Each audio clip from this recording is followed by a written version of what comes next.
Saya sering panas pinggang dan perut bagian bawah. Ada saran nggak Bu harus cek lab apa saja? Bu Debbie, kalau telapak tangan dan telapak kaki sering keringetan itu kenapa ya?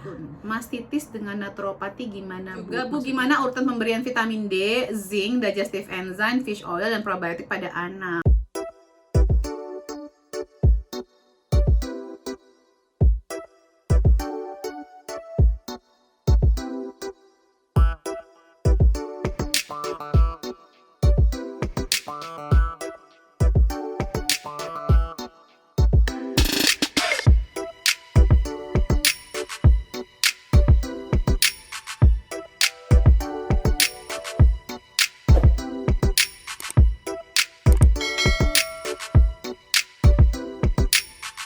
Hai, kembali lagi bersama saya Debbie Jean-Marie, your favorite naturopathic practitioner.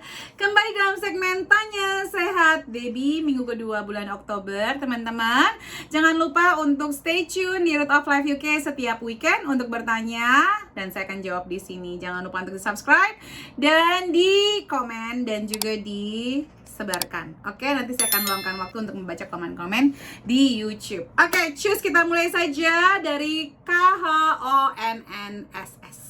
Bu Deb, bagaimana pola makan dan suplemen untuk ibu menyusui yang telah melakukan cholecystectomy? Aku tahu. Gini loh.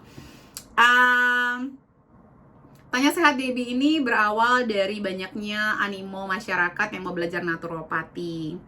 Tetapi Tanya Sehat Debbie ini biasanya kan video YouTube itu cuma sekitar 10-15 menit. Terkadang itu pun nggak diponton full ya temen-temen ya. Ayo, pada belajarnya tuh sukanya gini, maunya yang ringkes-ringkes, maunya gratis. Berapa sih harga kesehatan ibu? Apalagi ibu lagi menyusui. Berapa kesehatan ibu harganya? Jadi kalau mau belajar penuh seperti ini, sebaiknya sih masuk ke kelas kita di Root of Life UK. Ada kelasnya, ada untuk ibu menyusui. Nah, cholecystectomy ini kan berarti ibu sudah diangkat empedunya. Berarti ibu sendiri sudah tidak sehat nih, kondisi tubuhnya ada organ yang diangkat. Terus berharap mendapatkan jawaban di sini. Saya harus menjelaskannya berapa lama? Sejam? Apakah ibu kan nontonin sejam? Jadi gini loh, kalau sampai ada gallbladder, saya sudah diangkat gallbladdernya atau empedunya. Satu, makan mindful. Itu yang pasti. Sebelum makan apa, yang dimakan apa, mindful dulu. Duduk yang manis, lihat makanannya, sampai air liur tercipta. Nah kayak gini Bu, saya ngejelasinnya Bu. Kalau sudah sampai empedu tuh serius Bu. Jadi ibu nggak bisa berharap jawabannya dari sini. Investasilah sedikit untuk konsultasi pribadi lah Bu. Mungkin ibu nganggepnya nggak masalah, gampang lah gitu. Nggak, nanti kalau udah sampai udah sempet cholecystectomy, ibu mau maksudnya sampai dapat cobaan apa gitu, sampai ibu sadar kalau ibu harus merubah pola makan dan cara ibu pola hidup juga ya gitu. Pola untuk menyusui itu sama dengan untuk hamil ya. Probiotik, prenatal multivitamin, yang DHA-nya tinggi, fish oil-nya, magnesium, vitamin C. Itu yang saya sarankan. Hampir sama. Dan kalau ibu udah menyusui, ibu coba dicek juga vitamin D level ibu berapa, zinc level ibu berapa, iron, ferritin ibu berapa. Pastikan ibu bayar utang lagi. Nah, ini aja udah 3 menit sendiri pertanyaan jawaban ibu aja. Nah, ini belum lebih spesifik yang lain-lainnya ya Bu. Pola makan, hindari yang berlemak. Gorengan saya bye-bye deh sekarang ya, karena sudah tidak ada organ yang untuk bisa memetabolisme lemaknya. Apalagi kalau nggak sehat Bu, kayak gorengan. Berikutnya dari Ibu Fanya Davita, Bu Deb, diabetes biasanya berpengaruh ke syaraf dan otot. Ya pasti Bu, banyak banget Bu pengaruhnya Bu ke syaraf, makanya harus dihindarin. Kalau misalnya udah kena harus diputar balik, harus, karena diabetesnya mungkin sudah ada obatnya untuk memaintainnya, tetapi efek sampingnya banyak dari obat-obatan tersebut Bu, dan biasanya itu jangka panjang ya. Oke. Iya, melemah dan mengecil karena satu, vitamin C itu habis biasanya. Orang punya diabetes itu vitamin C-nya kurang karena gula darahnya tinggi. Dan mungkin juga orang yang punya diabetes ini biasanya tidak aktif ya, sedentary lifestyle biasanya, jadi kurang aktif, kurang bergerak, jadi ototnya pun tidak dilatih. Ya iya, obat-obatannya ngaruh ke situ Bu ya, pengaruh banget. Berikutnya, Ibu Rika Mara, untuk dosis maintain vitamin dan mineral pada anak dan dewasa diberikan sampai kapan Bu? Nah, aku nggak ngerti ini. Saya tidak mengerti pertanyaan Ibu, apa yang Ibu bingung sendiri dengan pertanyaan Ibu sendiri. Untuk dosis maintain, jadi kan ini maintenance dosis. Berarti kan untuk di-maintain, ya. Terus diberikan sampai kapan? Ya sampai manusia ini berapa lama butuh maintenance-nya. Berarti kan Ibu lihat asupan makanannya bagaimana. Kalau udah optimal baru nggak perlu ditambahin vitamin dan mineral lagi. Sudah optimal belum? Bukan masalah sebulan 2 bulan segala macam, ya tergantung. Kalau sebulan 2 bulan dikasih suplementasi tapi habis itu juga makan yang nggak dibenerin, ya kebutuhan nutrisinya udah bener apa belum. Kebanyakan sih kalau kita mau menambahkan, jadi bukan maintenance ya Bu, kalau dosis menyembuhkan justru dosisnya ya.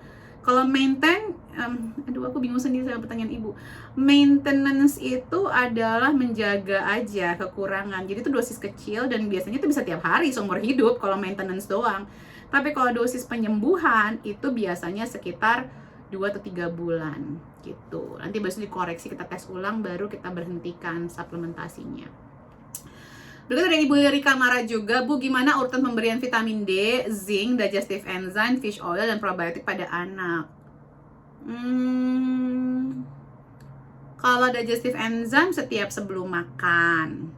Kalau yang sisanya bisa dibarengin, gak ada masalah. Probiotik pokoknya sebelum makan pagi atau perut kosong, atau 2 atau 3 jam setelah makan malam.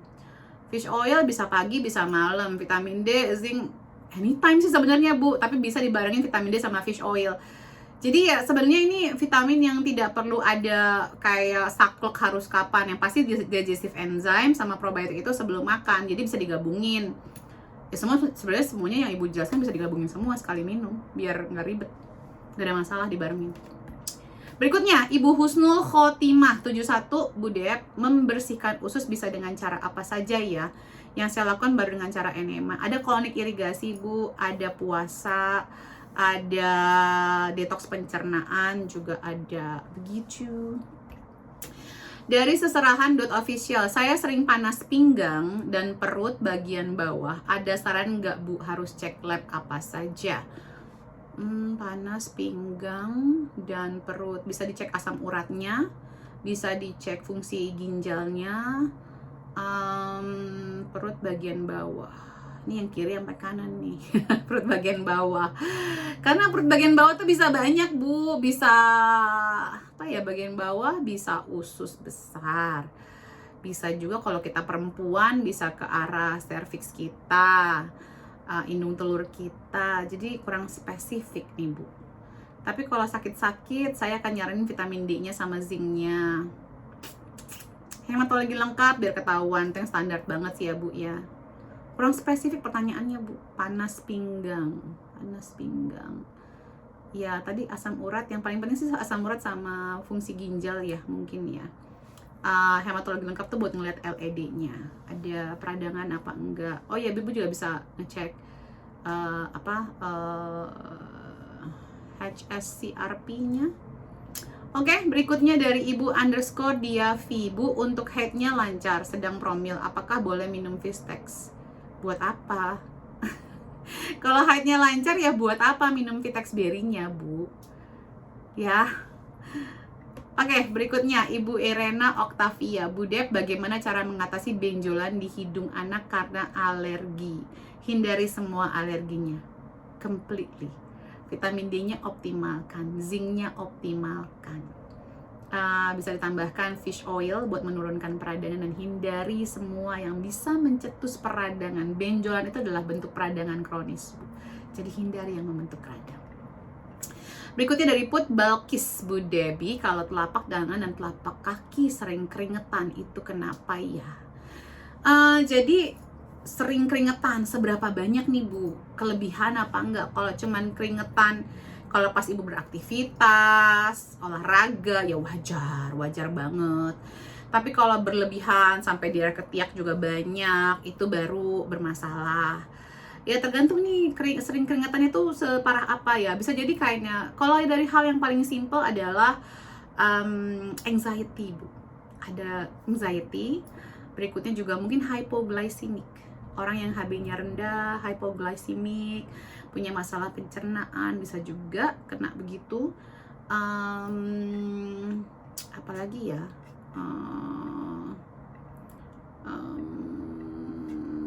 mungkin juga hipertiroid, bisa juga hipertiroid, bisa cek juga TSH, free T3 sama free T4 nya. Itu sih kemungkinannya, Bu, gitu. Tadi ada yang kelewat nggak ya? Oh, ada yang kelewat kayaknya. Sebentar, setahu saya tadi ada yang masalah mastitis. Oke, ya betul. Ibumu minatun. Mastitis dengan naturopati gimana, Bu? Maksudnya protokolnya. Oke, 1, tingkatkan air putih. Yang kedua, harus istirahat ibunya. Makanya kalau ikutan kelas naturopati, ibu hamil baru ngelahirin, saya suruh bapaknya yang nidurin anaknya malam atau ngasih susu anaknya malam. Yes, diperes aja air susu ibunya, ya, biar ibu bisa tidur. Kalau ibu yang kurang tidur abis melahirkan, pasti punya resiko kena mastitis lebih tinggi.